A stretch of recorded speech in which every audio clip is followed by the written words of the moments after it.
Hey, I'm not here. we're escorting the negotiating team to the Good surface friend. as soon as they come down from the bridge.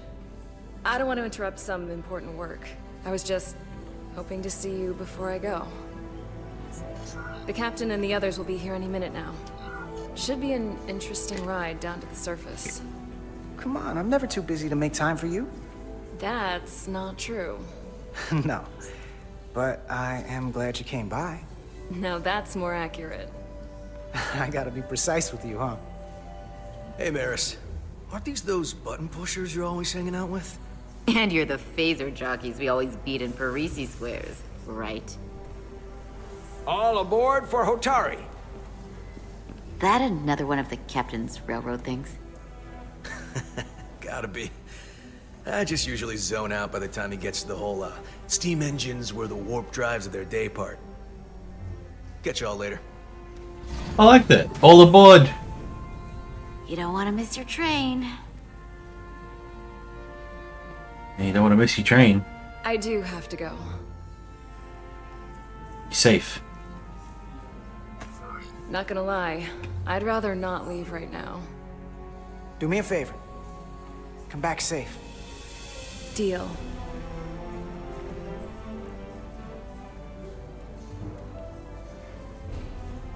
Be seeing you.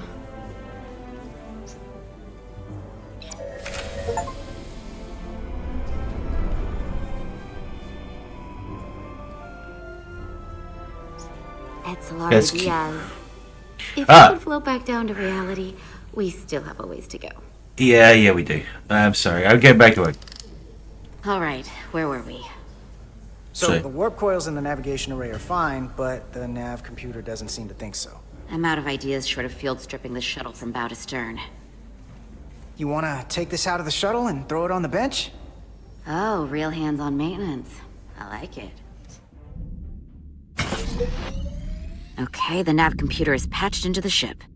The ship's computer can double-check our work. If the shuttle's nav computer's putting out false data, we'll know it. Let's run through the shuttle's logs again. Running now.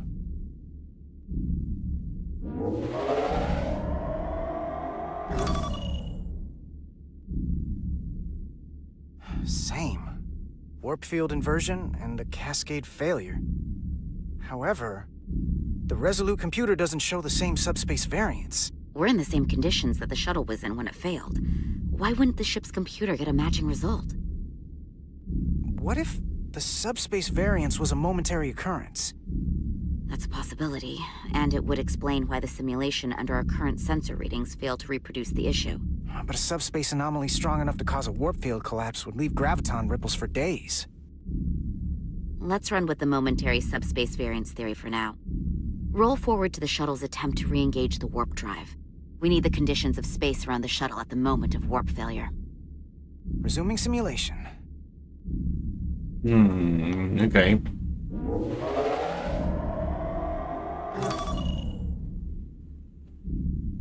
Error in warp field calculation. Cochrane formula variables are out of range. That right there. Take the shuttle sensor data from that moment.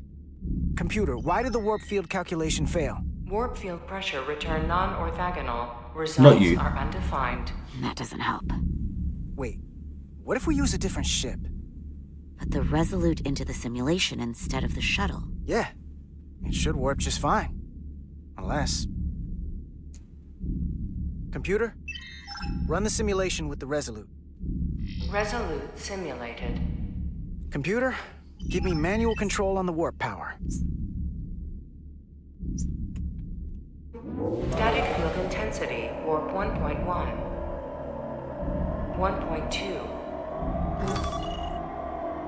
1.3. Warp pressure is destabilizing. Error in warp field calculation. The warp drive has experienced a system-wide cascade failure. Warp field collapsed. Subspace variance is out of tolerance. Cochrane formula results are undefined. Bingo. Right. What-o? The same moment when the shuttle failed to warp, so did the ship. Whatever happened to the shuttle just happened to us. The Resolute will not sustain warp. We can't leave Hotari space.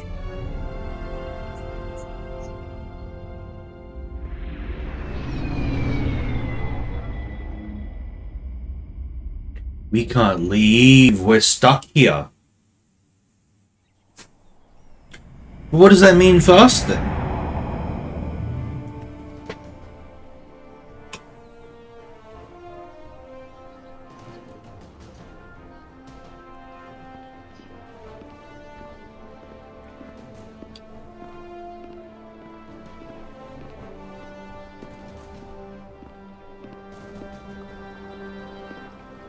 Ambassador Spock, Captain Solano, welcome to Hotari. We are honored you have come. My name is Tylos Altaris, Minister of Diplomatic Affairs. The honor is ours, and this is Commander Jara Rydick, first officer aboard the USS Resolute. You'll find she has a keen mind, and unique insight into the dynamics between the Hotari and the Illidians. We are honored to be here as representatives of the Federation. I'm so glad. These must be the representatives of the mighty Federation. The reigning authority in the galaxy. Or so we've been led to believe. Whether that's true or not remains to be seen. But, either way, we're grateful you've made the time to come to our little corner of the universe. And you are? This is Galvin, and this is Citron, the heroes of the revolt in the mines.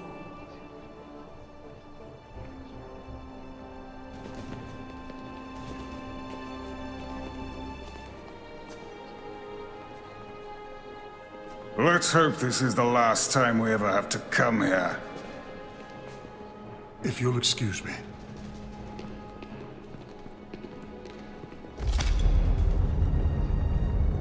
People I think we're about to begin. rock. I mean, it's conceivably possible The that arrogance from that guy? did. I don't know what we're walking into here, but that guy was something. That may be true. But let's keep an open mind going into the negotiations. Hopefully he's just one voice amongst many. Then let's hope he's the outlier. The Hotari have invited us as their guests, so we must show them the proper respect. Sorry. I was just telling him to keep an open mind. I was gonna say, what if there are people who like, oh, there is a race in Star Trek that has the ability to, like, what's it called, with the silica people? They, like, can literally change the silica in, like, they create things from nothing, from stone, basically, by shifting the silica molecules around. Very cool.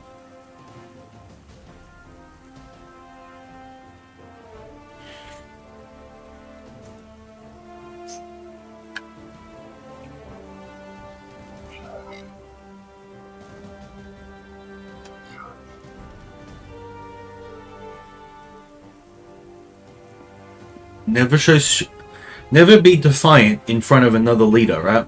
You always want to show respect. You never want to play your hand too quickly. Welcome to Holtari Prime.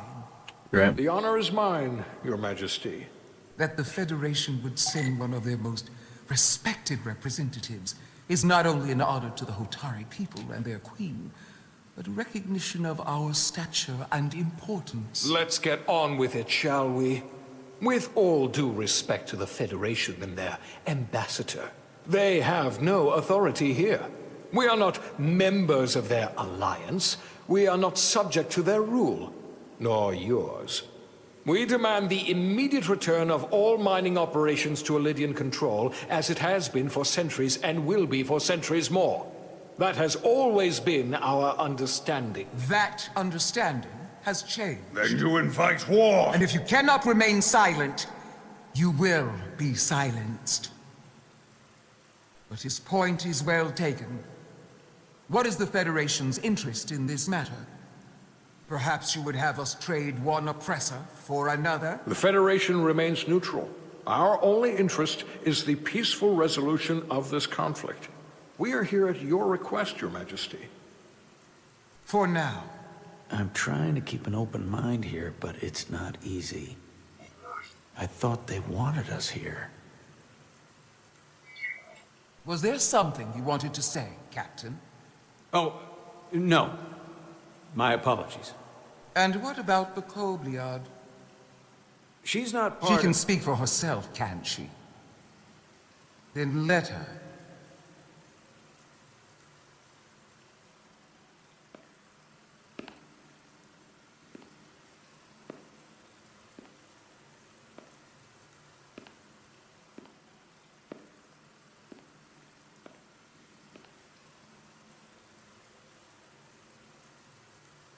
Now then, what is your name?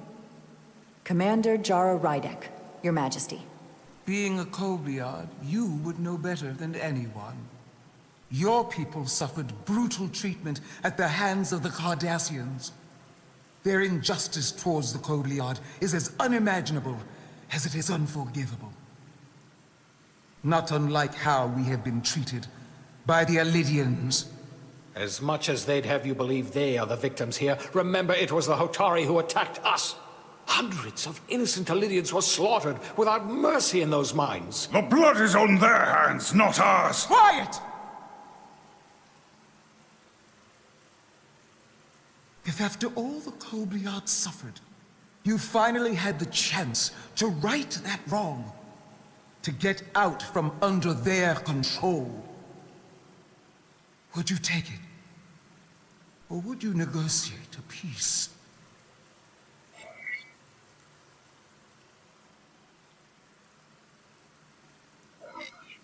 There is no remedy for what the Kobliad suffered.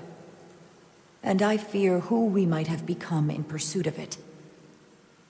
There is no justice if the oppressed become the oppressor. So I would willingly accept a peaceful resolution if it were offered. That is the real opportunity. Perhaps, Commander Rydek. Perhaps. Unfortunately, that was not the case, was it? No, it was not.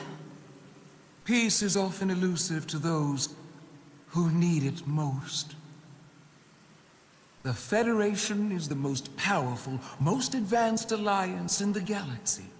It's widely known we have an abundance of dilithium in our mines. And it's in your interest to secure a steady supply. Your Majesty, if I may. Ambassador Spock would have us believe you're here as a neutral party in the interest of peace. So why are you really here? I want the truth, not your Federation rhetoric. I'm sorry, Your Majesty, but it's really not my place to say what the Federation's interests might be. You are their representative. I am. But Ambassador Spock is better suited to address your concerns. What they haven't said, but cannot deny, is a simple truth. The dilithium trade would not and will no longer exist without a Lydian involvement.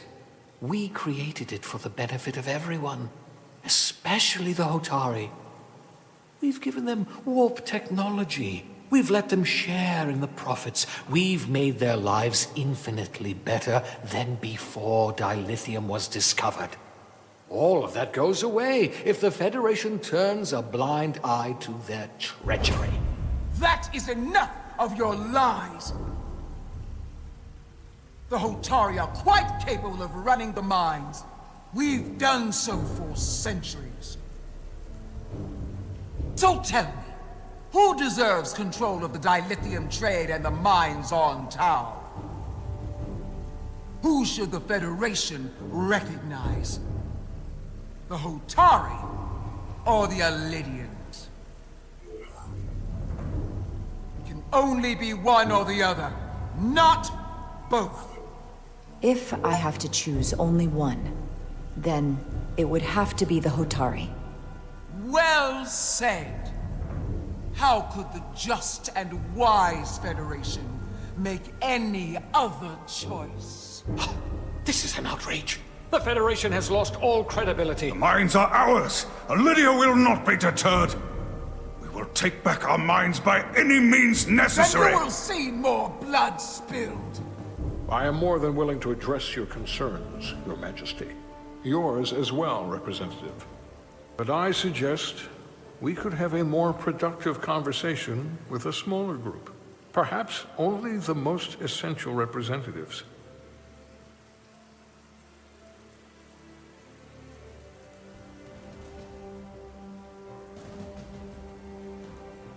I suppose there is some sense to that.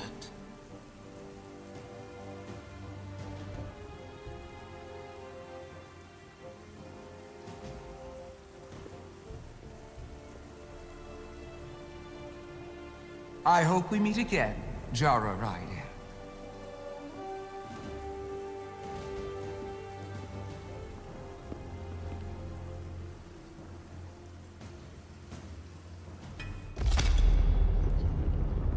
That was a bit nerve-wracking. Spock and I will cover everything on the diplomatic front. You make nice with the locals and see if you can get some answers. We need to find out why the Hotari are so willing to risk war. What happened in those mines?